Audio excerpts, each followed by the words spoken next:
Alam nyo, kaya kayo nagagalit sa mga Duterte dahil ibinubunton nyo yung galit ng taong bayan sa inyo sa mga Duterte, thinking that attacking the Dutertes can deflect the anger of the people towards nyo.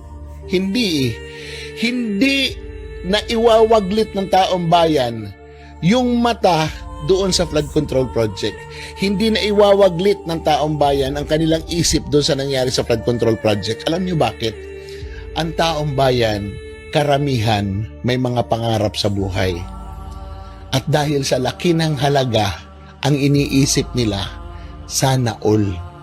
Karamihan ng Pilipino naghahanap ng jackpot. Halos lahat ng nakinabang sa flood control, jumakpat. Pero yung ordinaryong Juan de la Cruz, hindi. Sila ang sumasalo sa ginakpat ng mga magnanakaw.